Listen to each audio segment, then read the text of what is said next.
Hey everybody. We're doing a little informal start here because I don't know if you can hear it over the webcam mics, but they're actually vacuuming the hallway out in the apartment. So that would definitely pick up on our audio mixer. So we're kind of waiting for that to die down. Thought we'd talk a little TV.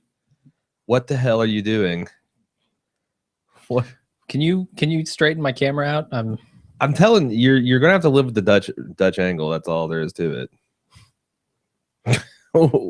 Tell me when it's straight. Nowhere near straight. Well, look at the top of the picture frame. Line it up with yours.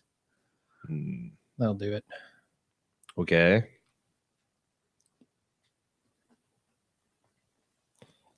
God damn it. Fuck that. Give it what for? Boom. Now you're a little too much this way. Whoa. Yeah, I'm still cockeyed, but whatever. Whatever. Well, as fascinating as this is, I thought maybe we could actually give the listeners something that they might be interested in, some TV talk. Yeah, they're vacuuming my hallway viewers out there, so we're gonna wait to get pristine audio quality. Two things I've seen that you might not have: The Jinx. Nope, haven't seen it. And The Invincible Kimmy Schmidt, the new Netflix series. Haven't seen that either. You know the hyperactive redhead from The Office? I don't know what her name is because I was never big. She's like super bubbly. The salesperson that comes in selling purses or something? Hell if I know. She's a main character. Yeah, they eventually hire her, I think. Oh, okay. See, I was never that big in the Office. I watched like the first season and I got bits and like the big event, like, you know, when he did his spy movie and things like that, but I was never a constant fan. Yeah, maybe I'm confusing it, but yeah, I know who you're talking about. So anyway, this is a spinoff where Tina Fey, I think, is the producer of this, and she's got some writing credits, but it's a vehicle for her, and she essentially plays a woman who spent her entire adult life living underground as part of a doomsday cult in Indiana. Sounds normal, yeah. And the very first scene is cops busting in and raiding the site and freeing all these girls that they call the mole women of Indiana. And they're on the Today Show with Matt Lauer, and he's interviewing them. And Kimmy at the end decides that she's just going to stay in New York City, even though she has no experience with any kind of life whatsoever. Okay. And she gets a black gay man, a failed Broadway star roommate. And she gets a job with Jenna from 30 Rock as she's like the housemaid for her / kitty thing. And I did not like it. My girlfriend loved it. She says it's my new favorite thing. I watched 2 episodes and I do not get it. Okay. There were some things that were mildly amusing, and some, like, she frees a hansom cab horse in the middle of Central Park early on and during her, oh my God, I'm in New York City and it's great spree. And then the horse comes trotting past in some random episode later. And that's like the sight gag of that got me, but I just not super thrilled. Okay. I've heard people raving about it. I know. And I feel like I missed it because it's like I'm like at the 95 percentile for what I match up with Cecily as far as our entertainment choices. So like she doesn't like South Park or Archer. I don't like the Unsinkable Kimmy thing or whatever, the Unbreakable Kimmy. Okay. So that's that. The Jinx, I'm actually really on board for. I've seen 3 whole episodes. I think there's only 1 more left. And its conceit is there's this rich dude who's really weird, maybe on the Asperger's spectrum. He's got something going on in that way. He's a rich son of a real estate magnate from New York City. And apparently he's killed 3 people. And he served jail time for at least 1 of them. And now a director made a fictionalized version of his story. Yeah. No, okay. Sure. I know the basic premise of the show. And then he called the director out of the blue and said, I want you to tell my story. Everybody is saying, you know, this is the serial of television. It is. Okay. And I think it's even more fascinating because the thing about the serial case is it was interesting the way they covered it, but the case itself was not that interesting. And I think that's one of the problems was around episode 7 or 8, it kind of ran out of steam and there wasn't much left to say, but they still had like 4 episodes to go. Yeah. But this, like, I go back and forth. Like, I'll watch it and I'm like, yeah, no, this dude's totally a murderer. He's totally crazy. But then I get his perspective on it, and I still think he's probably a murderer. But it's one of those things where, okay, when I hear him talk about it, and he's got such this like straightforward, blunt way of saying everything that makes me think that he's like incapable of real artifice. So when he says these things that seem true, like I kind of want to believe him, even though he is a very weird, off-putting person. All right. And if you at all like the serial, I want to say serial. If you all like the Serial podcast, I would highly recommend you check it out on HBO or HBO Go. I hear the vacuum sweeper has died away. Should we start Better Cast Saul proper? Yeah, I think we good. Okay. We're going to have to hit you with a logo. Sorry, people. I'm going to do the logo. Yeah, we're going to do the intro. The games we play.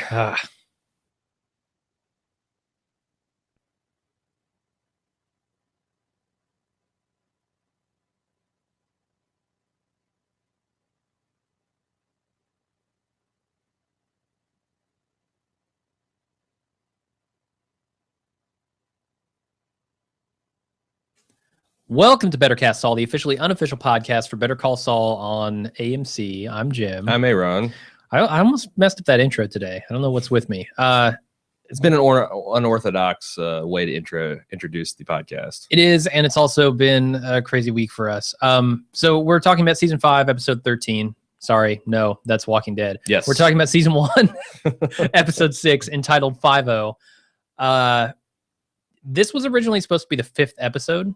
Really? Yeah, I was listening to the Insider podcast, and they had a lot of good stuff on this one.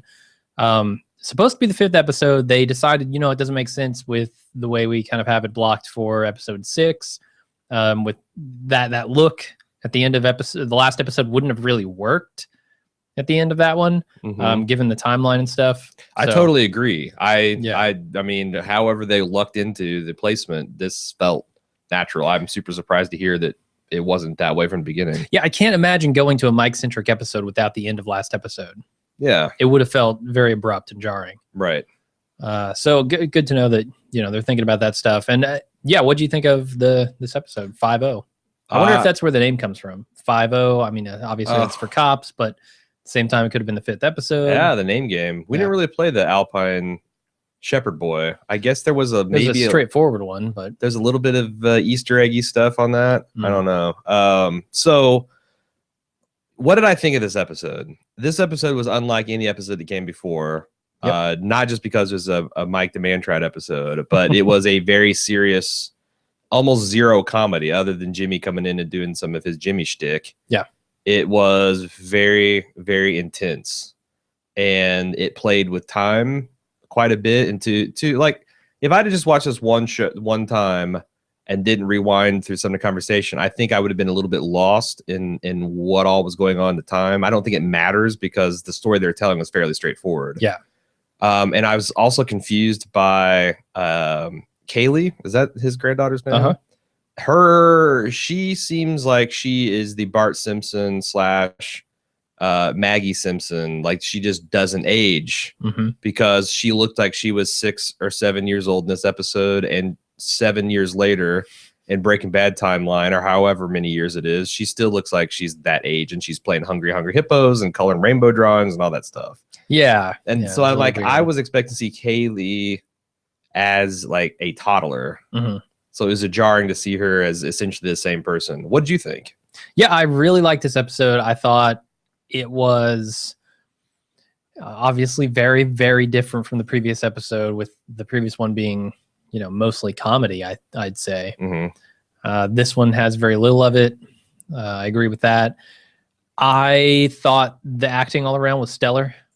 From the cops to Mike to Stacy, everybody was really great in this. I like this episode a lot, though it was a little heavy for me. Like, I I get they're going to go there. I was just surprised off the back of last episode that they went there so quickly and so deeply. We were just talking how this show seems to have caught its stride as being more of a comedy, and then they throw us this curveball, which shows that this show's got a lot of versatility. And I think they tried to mix the dramatic and comedy elements in the first 2 episodes, and it didn't work as well. Maybe this is the blueprint going forward. They just split it off into like, you know how X-Files had Monster of the Week versus the Mythos. Maybe the Mythos episodes where you get the backstories of the Gus's and the Mikes and the Sauls of the world, you can get a little somber. And then when you got your, you know, your weekly comedic caper plot lines with twins and nachos and Kettlemans and all that stuff, then you can mix in a little bit of the humor. But yeah, I guess it was just surprising. No, yeah, it wasn't bad. It was surprising. I totally agree. Yeah. How do you think Mike or Jonathan Banks rather Emmy chances look after this episode? You know, I hadn't thought about it. He's already won one for his work in the final season of Breaking Bad, which I think handicaps him because, first of all, Emmys is bullshit. Emmys is straight up bullshit. It's mostly a popularity and lazy voter contest. And so just like the MVP races, they hesitate to give somebody, you know, but the one thing is like this is a spinoff, which might also hurt it. But the positive is, as we know, the Emmy process goes, it's a single episode submission. This works perfect. Yeah. Like if you're a 79-year-old Emmy judge on the panel and you never heard of Better Call Saul, you look at this and you're like, oh, this is a really serious quality piece of work. And this guy is really crushing it. Whereas some of that stuff, and, you know, we talked about like John Hamm, it's you watch the episode where he comes clean for the Hershey execs and it just doesn't land. It doesn't land. Not as a single episode. No. I mean, it's an incredible piece of work and you kind of get that, but you know, it's like seeing some out of the actors workshop where someone just does a scene. It's like, okay, that's good, but it got no context. Yeah. I don't know. I don't know. I mean, he's got a shot. I was surprised to see how dynamic Jonathan Banks can be. We've only ever seen him really in this kind of monotone, you know, dry old man sort of deal. In this episode, he gets very angry. Oh yeah. He gets very emotional. That's something we're not used to seeing from Mike. Sure. So I was surprised at how well he pulled that off. I mean, Jonathan Banks, I haven't seen him in anything else. I know he's been an actor for years and years and years. Right. But so he does a lot of this kind of, you know, tough guy / father / stuff like that role. So it's like, I don't, it's kind of like Dean Norris. These guys, you know, are probably all capable. Just workaday actors are capable of acting. They just are so rarely given a chance to do it. Oh yeah, no. Dean Norris is fantastic in Under the Dome. Like I watched that show. Didn't like the show. The acting though from Dean Norris was great. Anyway, why don't we talk about who made this episode?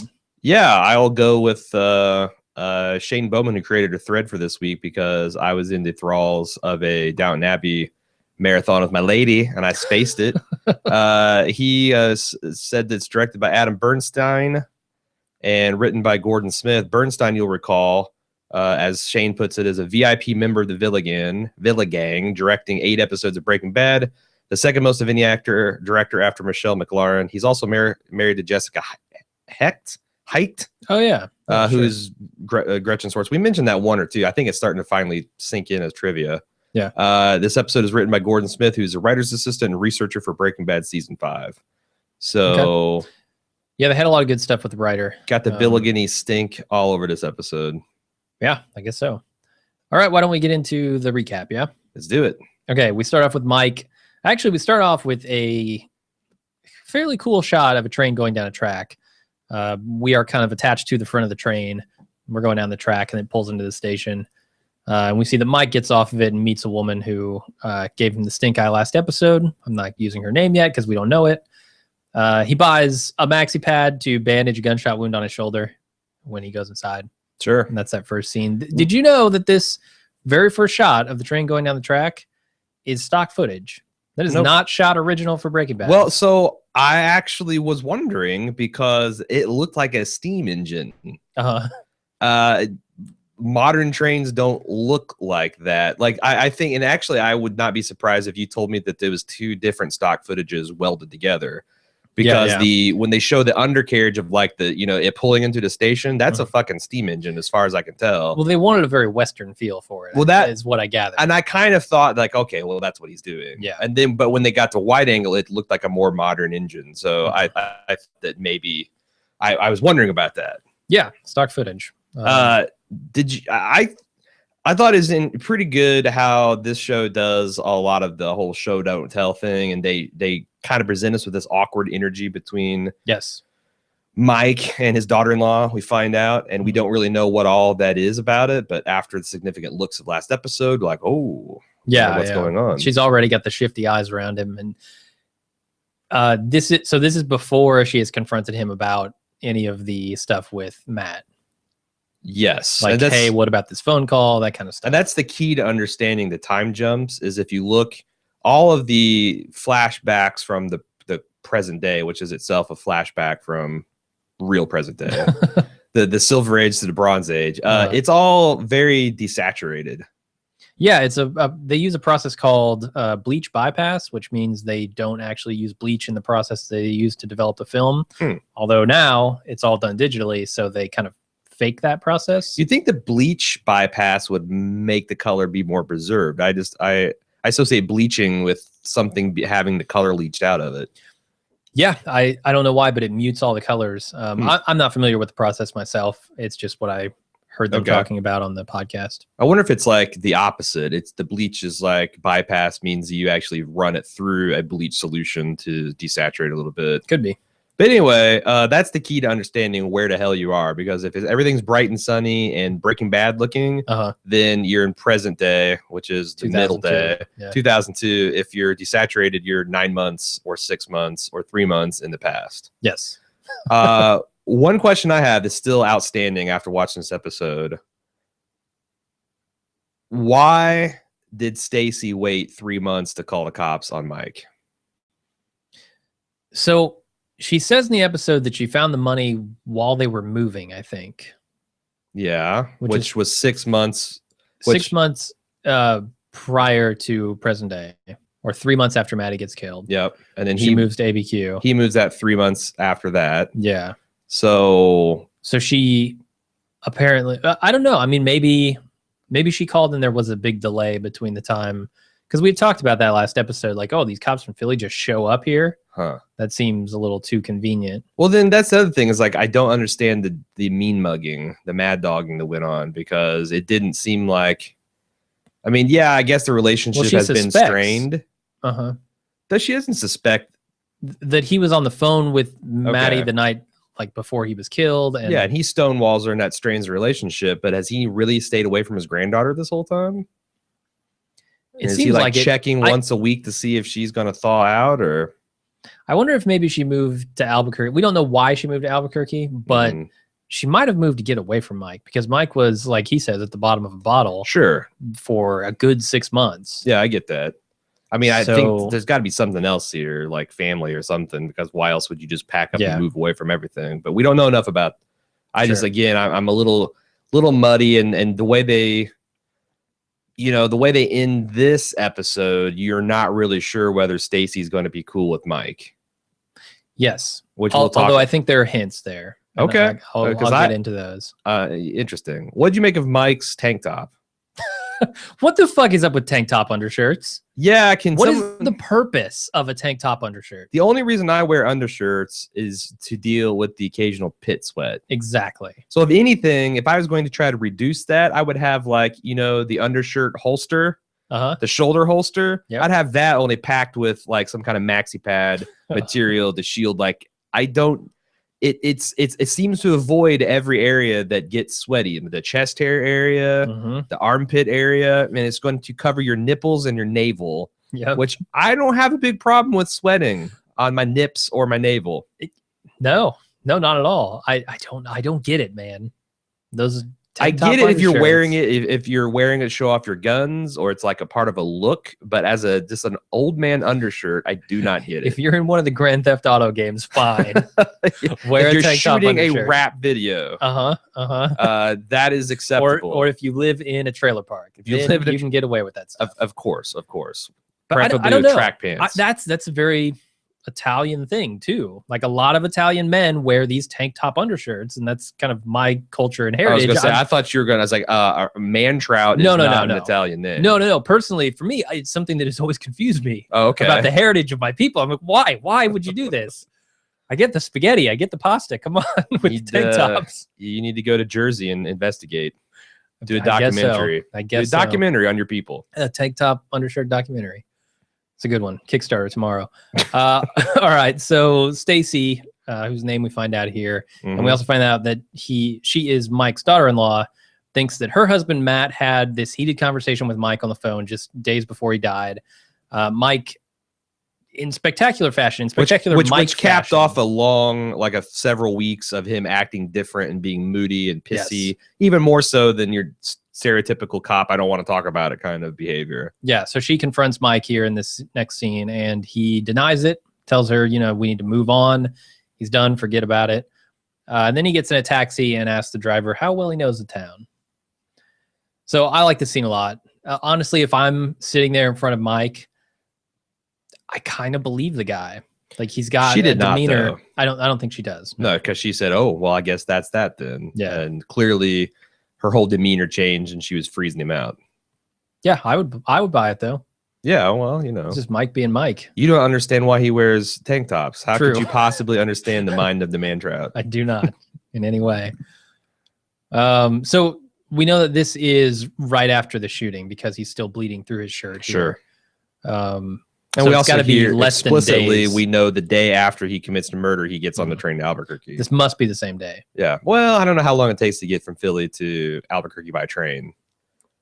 Yeah, I think it's got to be the same day he gets off that train because his wound is still bleeding. Yeah, but he could be bleeding for a day and a half. Through maxi pads. It's like, it's not just trickling a little tiny bit of blood. No, I get it. I get it. I just don't know how long it takes to get from Philly to, like, even if you boarded at the 5 o'clock red eye, like, I don't even get out there by the afternoon. I thought it would be a day and a half, and he's just bleeding on the train. Yeah, probably. It's a not as popular musical as Singing in the Rain. I would love to see Jonathan Banks do "I'm bleeding on the train." Well, to take care of that, he goes to a veterinarian, and the vet offers him some. First of all, he sews up his wound. He offers him some under the table work, and he leaves with a handful of what is essentially Vicodin.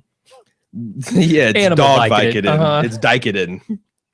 It's in the shape of milk bones. It has a beef flavor that man trouts crave. Yep. So good scene here. I like that Mike is trying to resist getting into the underworld, and we know that Mike eventually ends up there. I feel like this doctor will meet again. I think so. And that's cool. I like seeing the, we get the sleazy side of Albuquerque through Saul, but we get the seedy side of Albuquerque through Mike. Yeah. And I'm digging that. So we go back to present day. Mike is being interrogated, but we'll only say one word. Lawyer. They ask what lawyer he wants, and Mike just slides him Jimmy's card. Yeah. So we know that this is after all the stuff that has taken place in the previous episodes. Sure. They got him downtown. Yep. So Jimmy comes in. He shows up at the police precinct, and he sees Mike. Mike tells him, "Hey, I got this plan. I want you to spill coffee on this guy." And Jimmy's like, "No way. No way am I going to aid and abet you here." But then he ends up doing it after Mike is interrogated. Sure. There are a couple of choice lines in these scenes. I mean, as there always is with Saul dialogue. Jimmy dialogue, rather. Cops come in and say, "You look like Matlock." He's like, "No, I look like a young Paul Newman dressed as Matlock." I don't think he looks anything like Paul Newman. Young Paul Newman gives me an idea for soundtrack for season 2. Oh, yeah? Okay. Yeah. Cool. So Mike's interrogated again. This time, Jimmy's in the room, and they tell the story of... They catch Jimmy up on Hoffman and Finsky, and by extension, the audience. Yes. Jimmy spills the coffee on the cop, and Mike grabs his notebook. So Mike's talking this time. Sure. He's got his lawyer present. Why wouldn't he? Well, obviously, Mike's plan here from the beginning with getting Jimmy in the room is to execute on getting the notepad. Yeah. Sure. So like whether he's in the room or not, Mike has always struck me. And there's a scene where, he's talking with Hank and Gomez in Breaking Bad.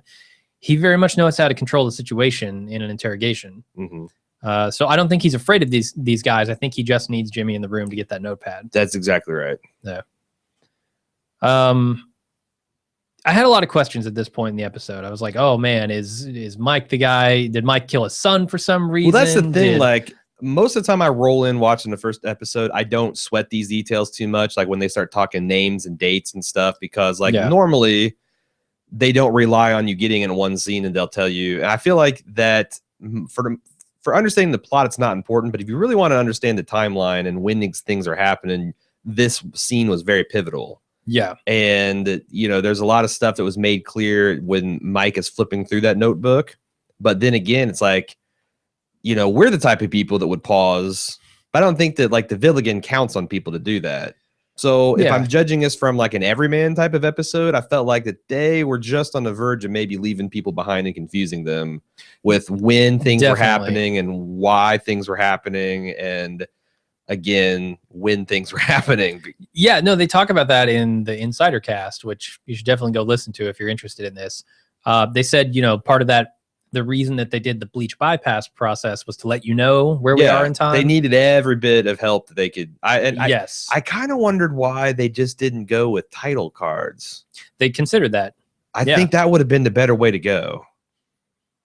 Like that doesn't feel very Breaking Bad to me, honestly. I get it, but a lot of this doesn't feel very Breaking Bad, and That's I think March 2002, May 2002, that would have gone a long way to informing us, because there's two different time jumps that all use the same bleach bypass thing. Yeah. So again, it's not a big thing because what you need to know about Mike and the show going forward, you understand. But I think that there is a little bit of viewer satisfaction when you kind of are less grasping. And also on the Insider Cast, did they talk about casting Kaylee?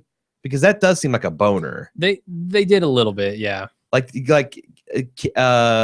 Kaylee is apparently a 13-year-old girl who still likes playing Hungry Hippos in Breaking Bad. Yeah, they talked about how they couldn't get the same actress because obviously she's older now, and this is supposed to take place before that. But you're right, they didn't go back far enough. Not nearly. Yeah. Not nearly. Why is this room so dark? Because it looks fucking awesome.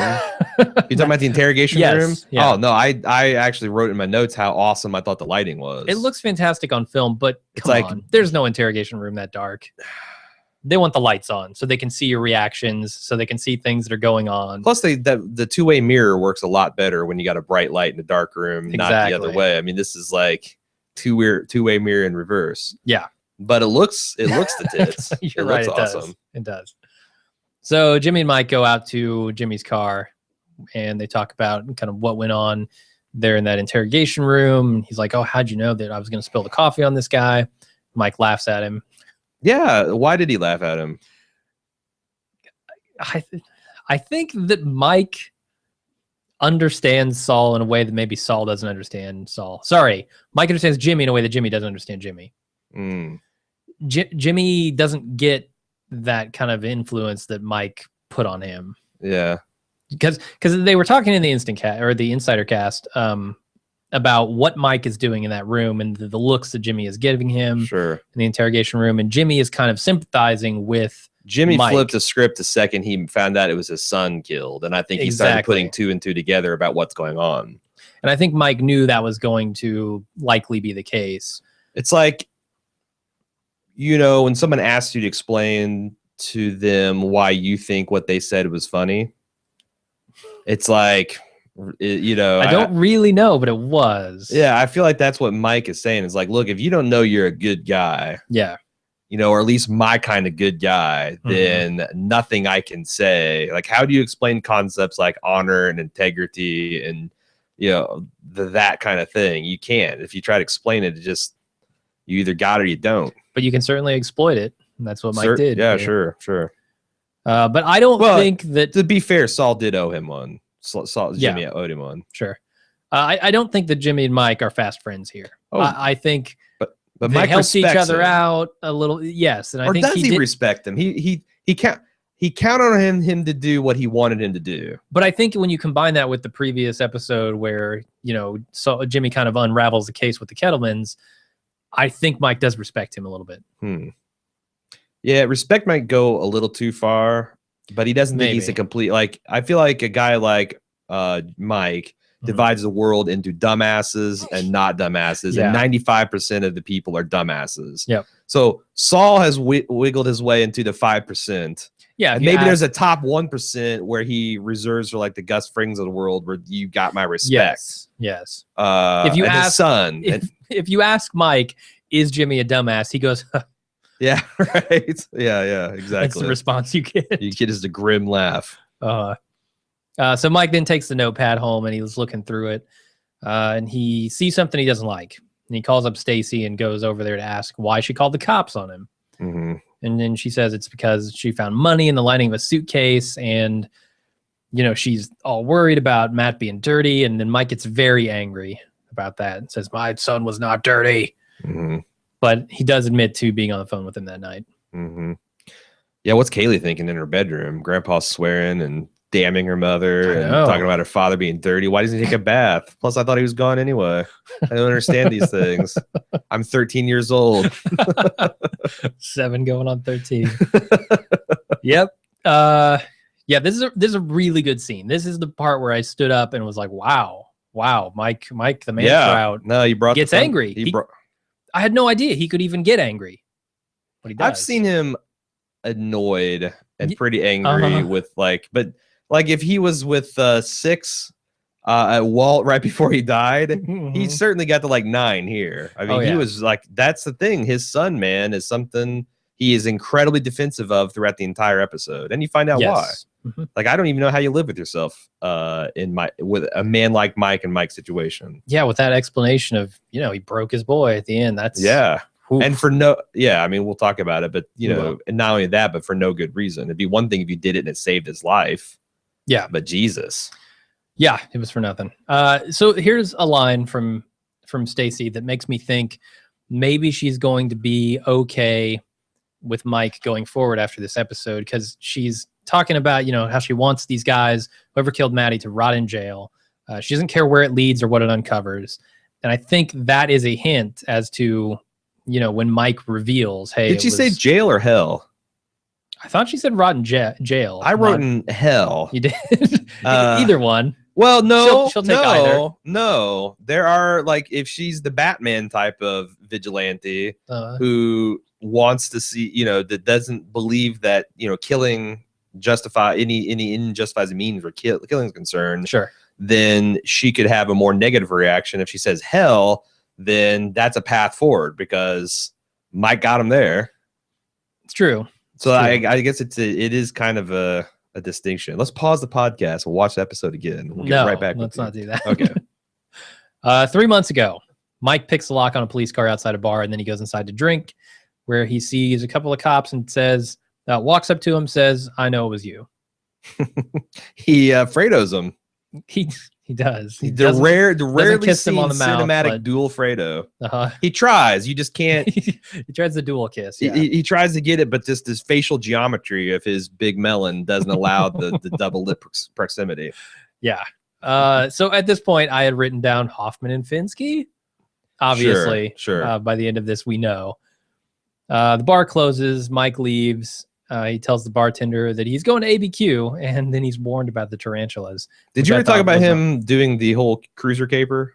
No. Okay, because that happens in between here. Oh, wait, cruiser caper, like unlocking the car? Yes. Okay, I gotcha. Yeah, I thought that was a pretty nifty piece of craft. Yeah, I imagine it works. Like, given the geometry of the inside of that door, I bet you could do that. Yeah, it took me a while to realize what the hell he was doing, too. I was like, because I thought he was like sawing through their light bar, and I'm like, this is like some Blues Brothers shit I'm seeing here. What's going on? I knew he was picking the lock, but I didn't know how. Spray glue the accelerator down to the floor, and then he's going to chain up, cut the rear axle to a fire plug, and then he's going to throw in some Beverly Hills Cop and put a potato up the tailpipe for good measure, or banana for good measure. This cruiser's fucked. This is bottom line. Pretty much, yeah. The guys in it are fucked because obviously in that scene, in case you didn't get it, he planted a gun. Sure. That's the reason he was opening that car. Right. The bar closes. Mike leaves. Did you get the tarantula Easter egg? Yeah, too? I Okay. like this. You're not listening to anything I'm saying. I Well- like the tarantula thing That's probably true. because it's a Breaking Bad callback, right? We saw a lot of tarantulas in Breaking Bad, Yes. and I think it's funny here that he's warned about the tarantulas. Sure, you got to watch out for him. Yeah. So Mike goes outside. He starts walking home. He is apparently very drunk, and the two cops who he saw at the bar pull up beside him and stuff him in the car. They take his gun. They ask him what he was talking about earlier that night when he came up and was like, "I know what you did." He tells him he knows they killed Maddie and he's going to prove it. Do you think that the alcoholism was a play from the start? Because It's a long con. I'm gonna put the long con theory, and I don't really believe in it. Okay. But it strikes me as that Mike is not really an alcoholic. And I think Mike knew from the second he heard about what happened, what really happened. Or do you think it took him 3 months to piece that together? 6 months? So I'm trying to figure out. Because all the facts he must were have there. known from the beginning. That's what I'm He must thinking. have. As soon as he knew it, like the way he laid it out to his daughter-in-law, it seemed like he knew from the beginning. Mhm. So in my mind, all the drinking was to essentially put these guys at ease and set up the whole thing so he could fake being drunk, and they'd take him into custody, thinking that it'd be an easy mark, and then he'd drop him. It's a super long con, but that seems the kind of patient, revenge is a dish best served cold. Then I do believe that Mike would just go and drink himself silly for 6 months and then dry out long enough to kill these guys and go out to Albuquerque cold turkey. Counterpoint, Stacy and Kaylee were affected by his drinking, certainly. And I don't feel like Mike would have let that happen.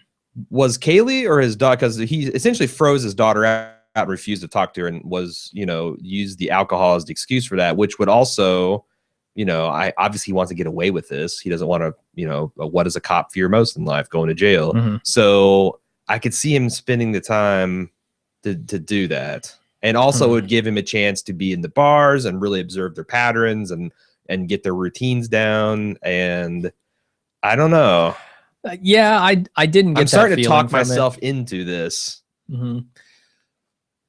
I wouldn't necessarily put it past the show or past Mike to do that. Or the other, I was not feeling that. Alternatively, he used the bottle to keep himself from doing something stupid. Like he medicates, like instead of just being consumed by rage and just putting a gun in these guys right away, he did the drinking as a way to kind of like moderate that impulse. I with the way that alcohol tears down inhibitions, I don't know that that's a good idea. Yeah, it's true. I think that might have the opposite effect of what you think. All right. Well, I just want to throw that out there. Okay.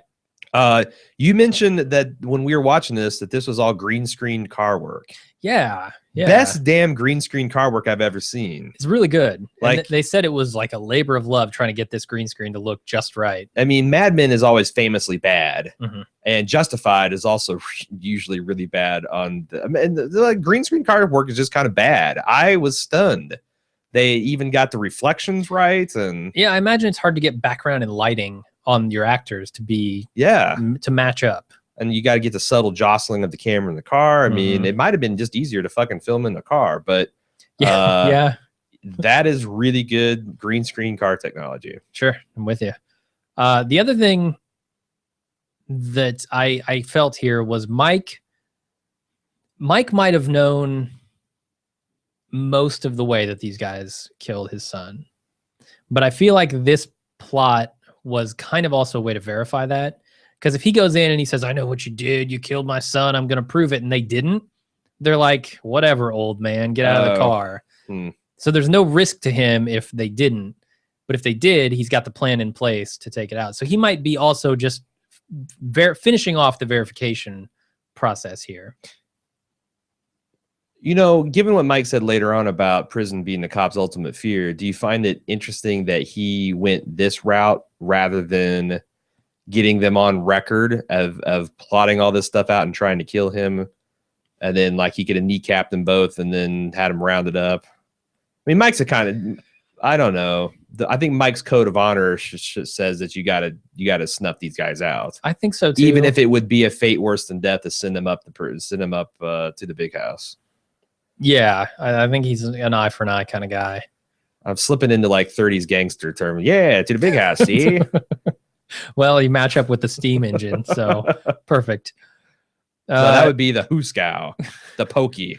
Gotcha. You slide back another 60 years. Yep. The cops stop at the car wash or a warehouse or somewhere dark, pull him out of the car, and talk for a little bit, decide they're going to kill him. But Mike has stashed a second gun in the car, and he uses that to kill both of the cops and getting shot in the shoulder. A little sloppy. Mike got a little sloppy at the end. A little sloppy, yeah. I don't know. He shoots this guy, obviously, in the chest. He's obviously wearing a vest. Second guy, he just shoots in the head. Right. He's done. And then that first guy gets back up and tags him in the shoulder. I was a little surprised to see he didn't go for a headshot on the first guy. Sure. I don't know. Aim for center of mass, man. That's how he was trained. True. Mike tells Stacy what happened to Matt and why, and we kind of get half of the narration over him sitting in the car and walking away from the scene of the crime, which I thought was really cool. And then Stacy asks, what happened to Hoffman and Finsky? And he's like, you know what happened. Question is, can you live with it? Mm-hmm. I thought that was a very poignant question for a guy who committed the actual act. He has to live with that, mm-hmm. And I think Mike is okay living with that, given what they did to his son. Sure. I don't think that's a problem. But this is a heartbreaking scene because of, Mike's feeling that he broke his boy and it was all for nothing. Mm-hmm. He essentially turned him into himself when even though his son put him up on a pedestal, he really put his son up on a pedestal. Yeah. But then he pulled him down off that pedestal right at the very end. Yeah, I had a pet theory that I talked myself out of in a second watch that maybe Mike wasn't dirty and he just said that to try to save his boy's life, which was made it double ironic. But it seemed like it was just no, he wasn't dirty. I mean, to me, I don't know. This sounds weird with all my stance on police corruption and brutality and the drug war, but like there's a difference between you just busted a drug dealer with $3 million. I'm going to take this 10 and put it towards my college kids fund and engaging in protection rackets. I know what you mean. Like the stuff that like Herc and Carver got up to in the early goings of The Wire, where, is like light. It's not exactly corruption. It's more just like heads, well, not just busting heads, but like there's there's this cash, there's a car full of cash. It's going to go into evidence locker. And then it's going to be basically stolen by the state. So we're state employees. We'll just take our cut.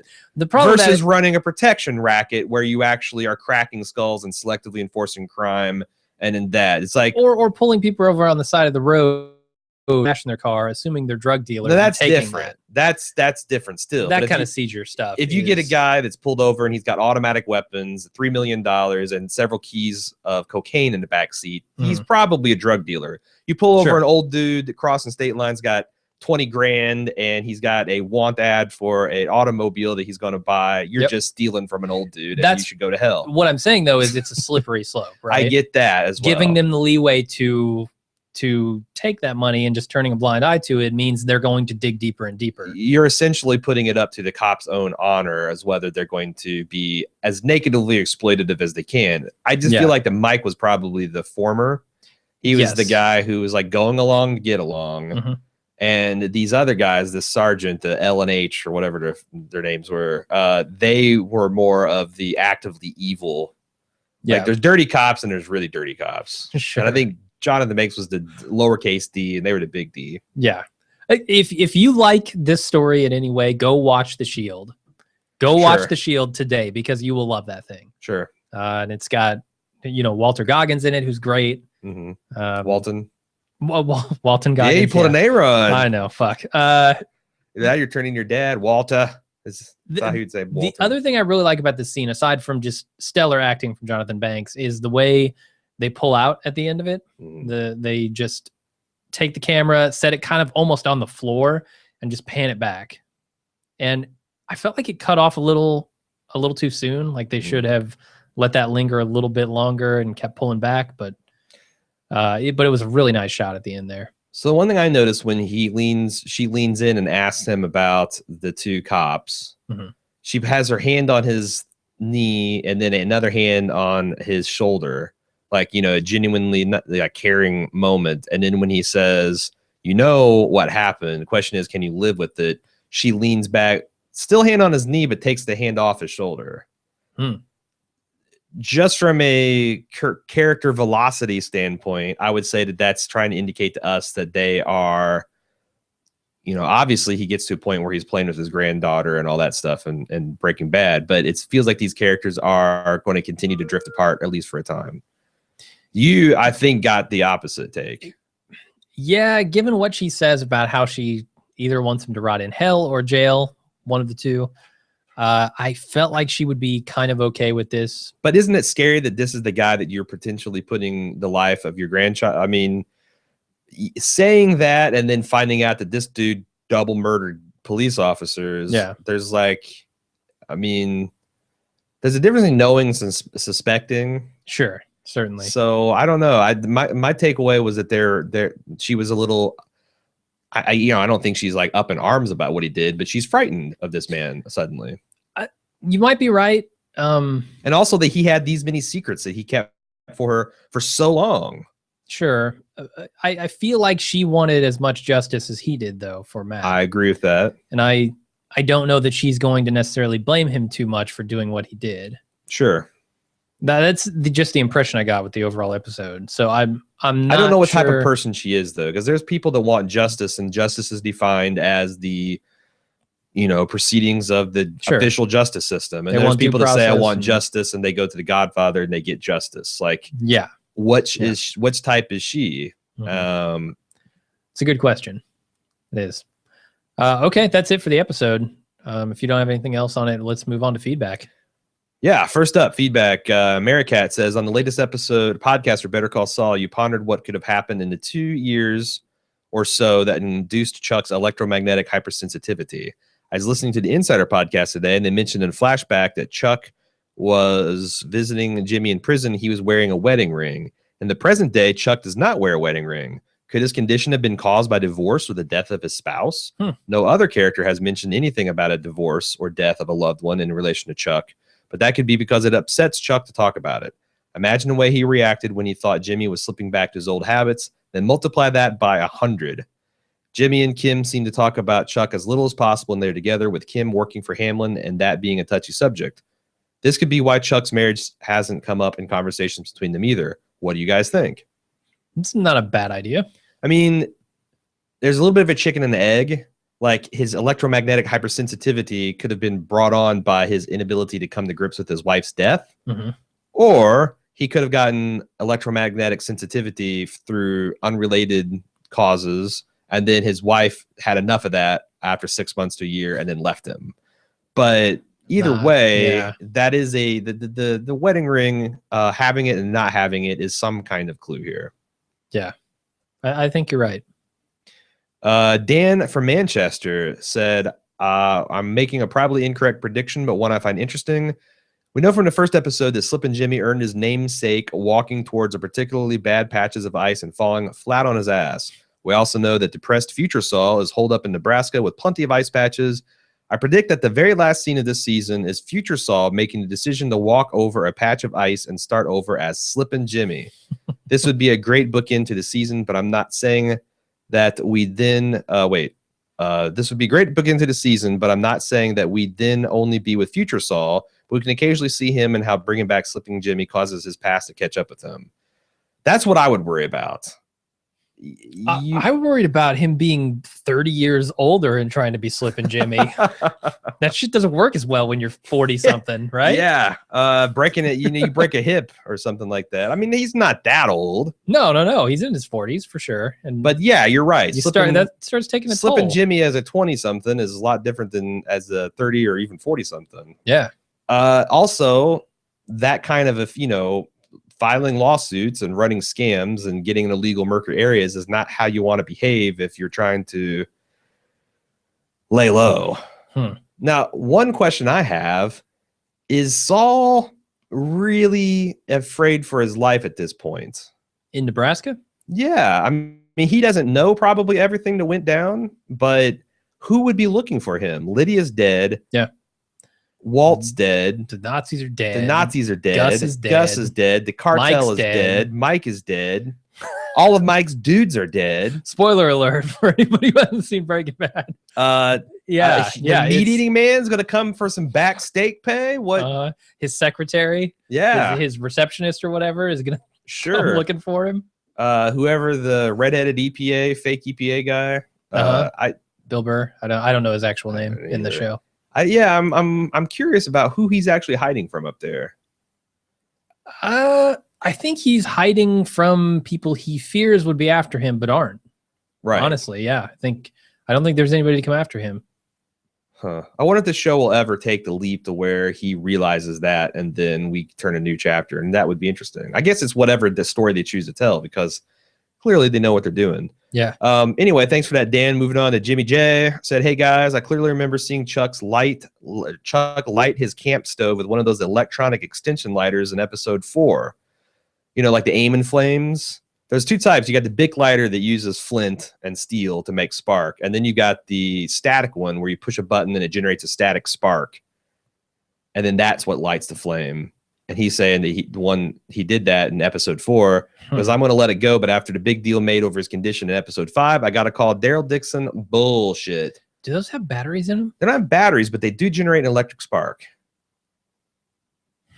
It's essentially It's essentially a way to generate a static spark. Now, there's a lot of open questions here. Number one, Chuck's condition is bullshit. Sure. So does he think that not having a battery means it's not electric? Does he not understand that there's actually a spark being generated there? Does that type of spark not affect his electromagnetic thing? Who the hell knows? But and also, I don't know that it's common knowledge that is actually, so it could be the Villigan and the set designers are ignorant that that's actually generating electric spark. But you know, either way, yeah, I'll back you up on a Dixon there. John M said, on the finer point of hilarity in this scene, I haven't heard mentioned on any of the Behind the Better Call Saul podcast is how Jimmy, a lawyer, he's talking about I cut out the subject line, which is in regards to the toilet potty. Oh, yeah. What would you call the talking toilet? Uh-huh. Chandler's talking toilet is how Jimmy, a lawyer, nonchalantly signs a non-disclosure agreement without looking at it. A lawyer signing a document without reading it. Yikes. Yeah. When I was watching it, I thought about that, and I was like, he signed that pretty easily. But I felt like it caught my eye too, because God, I do not sign any of that shit without reading it closely. Yeah, I mean, I click through EULAs and things like that, but signing things, like, it never hurts. It never hurts. Yeah, it doesn't hurt to read it. Sure. Isaac K said, tonight's Better Call Saul episode was cool, but it got me thinking about something. Vince Gilligan has talked about possibly trying to integrate characters from Breaking Bad into Better Call Saul, but only if it happened, quote unquote, organically instead of just forcing it, which I'm absolutely on board with. But after witnessing how this show and Breaking Bad has decidedly said fuck time and is willing to jump all over the place while telling its story, I think I figured out a way for us to see Walt again and tie up what I think is somewhat of a loose end. So we all know that Walt poisoned Brock, yes, but we never actually got to see how he did it. The Villigan was always so vague on the how, which was cool because the rest of the show was so fucking great that we take Walt doing that at face value and roll with it. But imagine the conversation between Walt and Saul. The first question Saul immediately would ask was, why the fuck is Jesse walking around with a cigarette with ricin in it? Followed by, you want me to steal it off him? The fact that he goes through with it shows us what we already know, that his moral compass is nothing at that point. But again, in the context of Better Call Saul show, it drives the point home even further. Jimmy McGill is not Saul. Plus, again, we finally get to see just how Walt poisoned the kid, which is something I've always wanted to see, because why not? And also, who doesn't want to see Huel again? And he's suggesting that this would work as like a teaser, like not a whole episode, but like one of the cold opens. All right. Would you get down with seeing some minutia of Breaking Bad fully illuminated, such as this? That involves Bryan Cranston? Gets Bryan Cranston to come back and Huel, and it's like a 5-minute opening to a random episode. I can't say no to that. How could I say no to that? I don't see how. So right. we're all in agreement. Yep. We're pitch the idea, Isaac K. Get in touch with Villigan. Let us know what he says. You can find him any given Thursday at the Zinc Wine Bar. No, that's not true. Edwin C. said, first I want to point out that in last week's episode that the retirement home Jimmy visits is the same one Uncle Tio resides in Breaking Bad. Though I remember he's mentioning it and thought it was interesting with Jimmy starting to specialize in elder law. Better get while the getting's good at that place, man. Yeah, no kidding. First I won. You got about 7-year clock on that one. Then you've got a 6-month renovation that you've got to live through. So actually, there's probably a lot of elder law concern over a bomb going off in a nursing home. Yes, that's probably boom for Jimmy's business. Sure. I mean, if he's going to put on the what color ribbon would you wear for a nursing home explosion? Oh my God, white. I don't know. Or just like instead of an American flag, it's like a little walker. Okay, yeah. Not like imperial, but like old lady, old man with a bomb strapped to it. Yeah, there you go. Ding, and it dings. Yeah. He also wanted to point out in last week's episode. Wait, he already said that. Moving on to his next point, Edwin's. As for the episode, I freaking loved every minute of this, and I can only hope for a lot more Mike the Man Trout. I was particularly intrigued by how he described the Philadelphia Police Department and looked upon the history and corruption within the department. While records show corruption charges from as early as when the Philly Police Department was created, it really hit its stride during the 80s and 90s. I don't know that any of this is true, but it certainly does not jar with my conception of the city of Philadelphia. Sure, yeah. And the image that the city is somewhat proud of having. So I'm going to allow it. He continues, it seems during this time the department was allowed to do basically anything they wanted, and that's exactly what they did. They committed basically every crime you can think of, including murder, and were usually slapped on the hand and transferred to a new precinct, but the city would hand out large sums of money to victims of their brutality or victims' relatives if the victim was killed. This is around the time Mike would have been a cop in Philly, so I can only imagine the things he's done and if we'll have any more flashbacks of his affairs there. If it's not too ridiculous, I'd love a spinoff with a young Mike in his early days with the PPD. A spinoff. Young Mike. How do you cast? Just call it Young Mike. How do you cast a mid to late 20s Jonathan Banks, man? Oh my God. You'd have to get the Boardwalk Empire casting folks on it. Because if they can cast a young Steve Buscemi 2 times, then they can do anything. What's the name of the guy who plays the newest rendition of Spider-Man? Something Garfield. Yeah, Garfield the cat. Garfield plays him. I think he might be a good Mike the Man Trout. Are you shitting me? No, I think he could do it. Yeah. Why? I don't know. Because he looks vaguely like a younger Mike. The curly-haired Garfield guy from Spider-Man. Yeah. Okay. All right. Wow. I mean, I think Tim Oliphant, like 15 years ago, could have been a good one. But he looks nothing like the Man Yeah, you're Trout. right. He's a lot handsomer, but the ravages of time.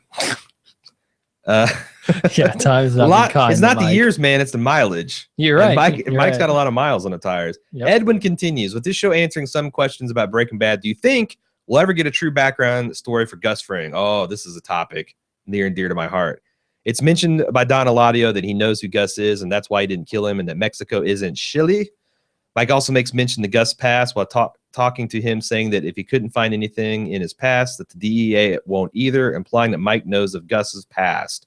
It's also mentioned in this that the reason for this is because of the Pinochet regime that's over Chile being very poor at keeping records. It's suspect that Gus had something to do with the president at the time, Augusto Pinochet, who himself is guilty of many crimes, but I couldn't find any evidence that would help with this theory other than this guy had accounts in every bank of the world and is pretty good at moving funds to hide where they came from.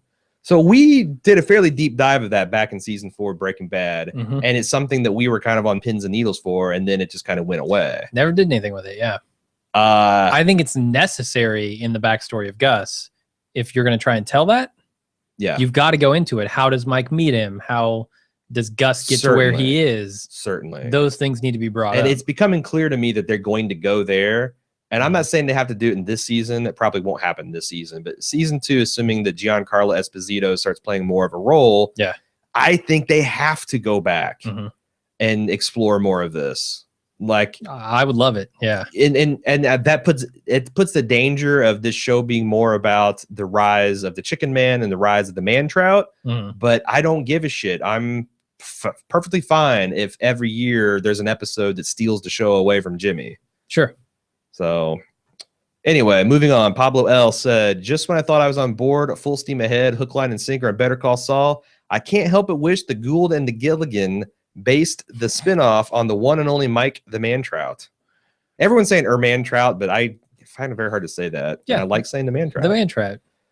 Sure, it would have been a dark, gritty show filled with close-ups of the oldest-looking hands west of Florida and the droopy size and all, and all of New Mexico. Even droopier than Droopy himself, which is rough. But God, yeah, man, his old man skin. Yeah. When there was a close-ups of him like trying to stitch that together, I was just like oh, this is just going to tear. It's like trying to stitch together parchment paper, man. But goddamn, would have been completely enthralled and emotionally depleted in the best way possible. Jonathan Banks puts out an outstanding performance. Sure, Odenkirk has put in some work in the drama department in Better Call Saul, but all his best performance combined would not have been able to touch Mr. Banks. I now hope this show continues, including Mike, not as a supporting role, but as an equal creative piece alongside Odenkirk. Where does the comedy in a Mike-centric show come from? I think Mike's funny as hell. You think Mike is funny? Yeah. What was funny about Mike in this episode? His reaction to Saul. Just the way he refuses to talk. Yeah, so I guess he's funny in the same way like Ron Swanson is funny. He probably is not funny unless he has some goofballs to play off of. Yeah. He's the straight man in every situation, and it's he needs to have funny people around him. I don't know that he has that without Saul. But do you need there could be a gritty spinoff that's just not funny.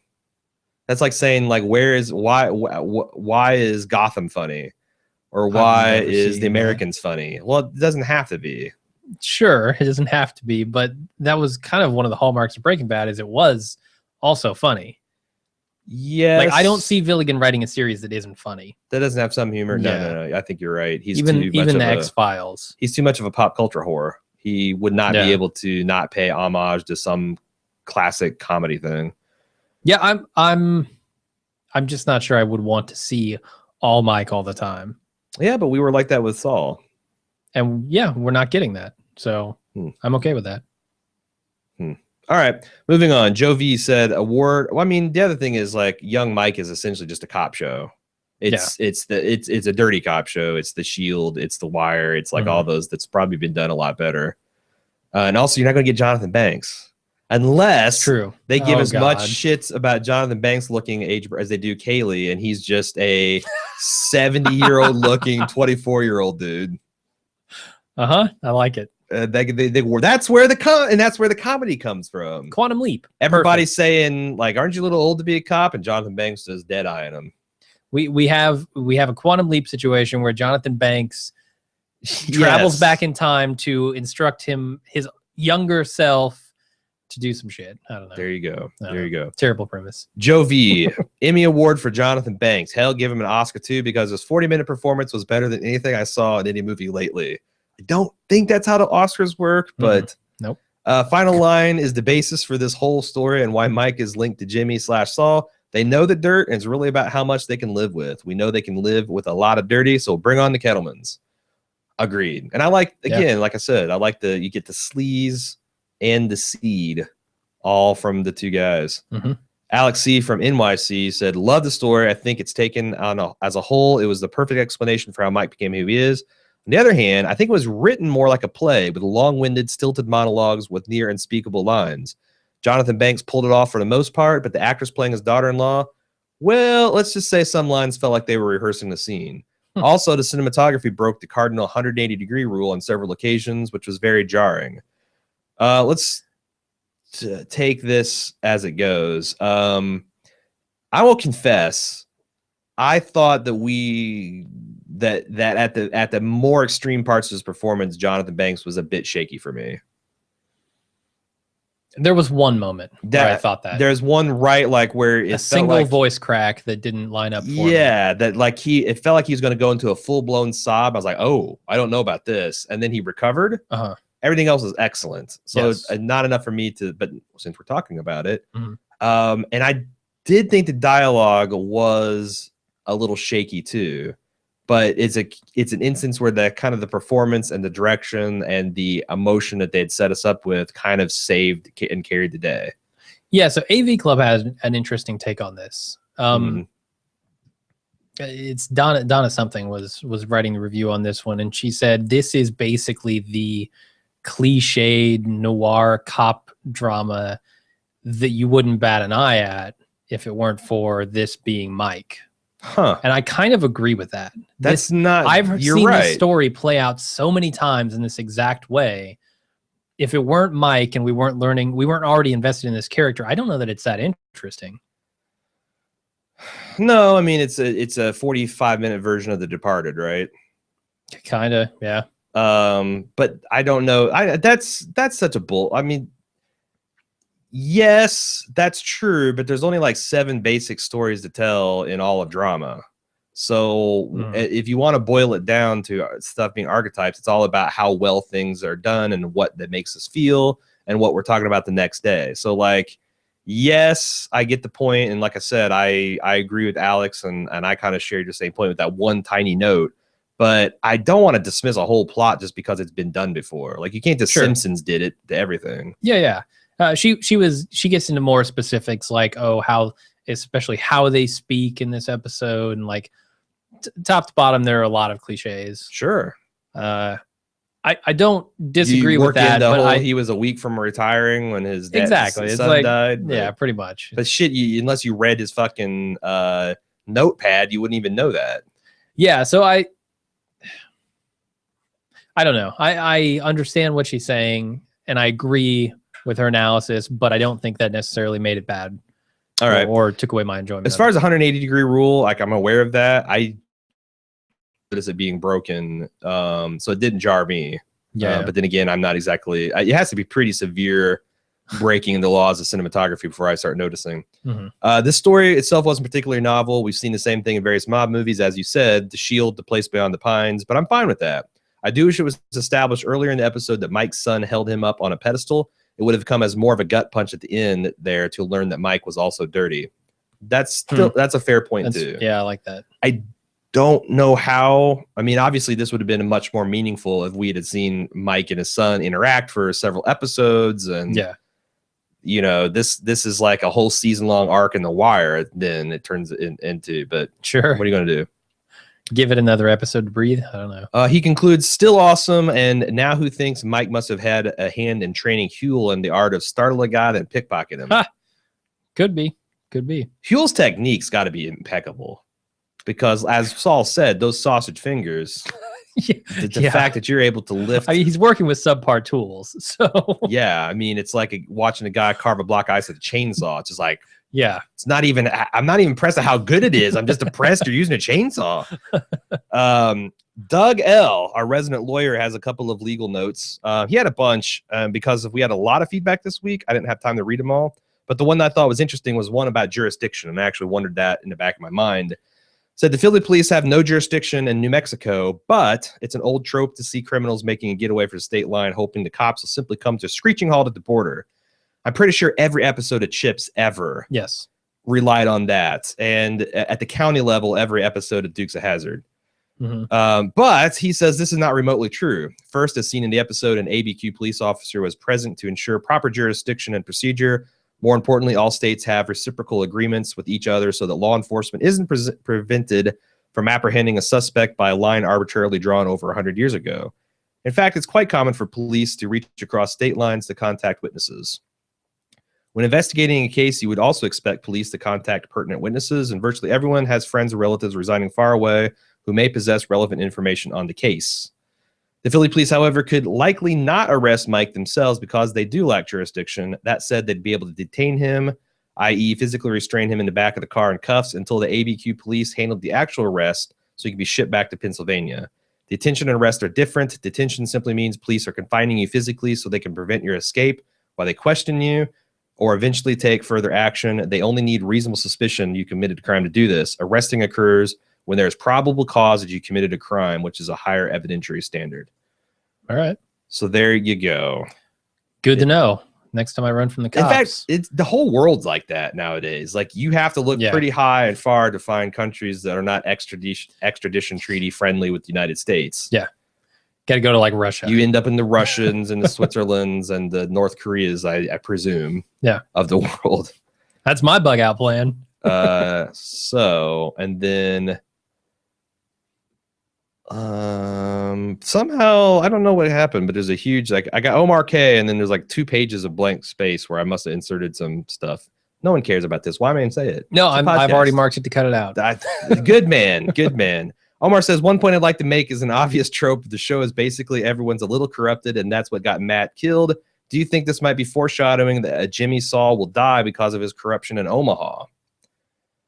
He then says he has an epiphany mid-email. Oh my God, this also explains why Mike left Kaylee in the park. He said you threaten a cop with that, with jail time, and he gets dangerous. Mike left Kaylee because he was afraid of prison. Okay. That makes is a lot a of solid sense. point. Yeah. Because that's something we've always pondered. But that's Mike's worse than death fear. Yeah. Then that neatly explains it. I agree. All right, moving. I thought that would gender more discussion, but we just both agree. Solid point. we kind of want more from Mike, but there it is. James from Virginia said, after Monday's episode, I'd like to know if you think they should divide Better Call Saul between characters of Saul and Mike, a la Grey's Anatomy. And I'm glad he explained it because I've never seen Grey's Anatomy. No. He says, bear with me in the Grey's Anatomy analogy, but I think it works. Grey's Anatomy started out focused on Meredith Grey. Clever. And now it's focused on Meredith and Anatomy. Presumably hers anatomy. Oh, she got married and she's Meredith Nee Grey, now Anatomy. Sure. But as the seasons progressed, the strength of the other characters made it into this. This reminds me of this. It's ER, where they said, you know what, George Clooney's so good. But this reminds me of the time that we thought that we were going to do like a troll cast where we'd pick a popular show that we gave 2 shits about. Like, so like Once Upon a Time. And we do a full podcast on it, but we'd only use the previews and the what's coming on next. So that we'd get like the basics right, but we would miss things and we'd invent things and we'd release this just to piss off Once Upon a Time people. It'd be an elaborate troll. It'd be an elaborate troll, but we're also very lazy, so we never actually committed to doing that. And we're also very busy. That too. Yeah. But this was back in the more lazy days. This was pre full-time Bald Move. Anyway, they eventually the show was found on the strength of one character, but eventually the other characters made it into an ensemble show. And rather just being a character study of Meredith Grey, I thought this was wise because they've lost huge chunks of viewerships if they'd stayed focused on Grey. She was interesting but not fascinating. Long way of asking, do you think Better Call Saul will be hurt in the long run if they don't take focus off Saul and expand it into more Mike or, we hope, Gus territory? Saul's interesting, but I'm just not sure he's fascinating. I agree with most of that. I do think there's a way to do all of them, right? Like I would be okay with a series where we're following all of these guys. Sure. And it doesn't even have to be split off in episode chunks. Like Mike gets this episode and Gus gets this one. No, I can see that wearing thin after a while. I mean, it certainly does with The Walking Dead, where you've got like a very special episode and we're going to go away from the main group for a couple episodes. But that's the thing. We know these guys are tied in together. Yeah. It's not so much Saul with Gus, but Mike with Gus and Mike with Saul. So this honestly could turn more like Mike focused as him being the hub of these other characters. I could definitely see that, but it needs to be a mix. I don't think you can do just like we did Jimmy, now we're going to do Mike. I was impressed that they got away with what, 5 minutes of Saul? Yeah. Without even noticing his absence. Yeah. I noticed it. The tone was totally different. Well, I did too, but it wasn't like in the middle of his murder revenge arc. I was like, gosh, where's Saul? You know, when are we going to see Jimmy again? I was completely absorbed. And then when the credits came up, it's like, oh, wow, we only got like 5 minutes of Jimmy in that. Yeah. Anyway, that's the email we got this week. If you'd like to send us more, you can do so at Better Cast Saul. I've noticed some people, when I'm going through my inbox without the filters, are still sending things that Better Call Saul, which maybe we got too clever, but I a lot of times miss those because I just do the pass with my filters. So make sure you send it to Better Cast Saul at baldmove.com. You can also get on our forums at forums.baldmove.com. Join the discussion there. Also on facebook.com/baldmove, and tweet at Jim if you got a bon mot that you'd like to share. And that's it for tonight. Today. Okay. Today. Great. Thanks everybody for listening. We'll be back next Wednesday with another episode. Until then, I'm Jim. I'm Aaron. Bye-bye.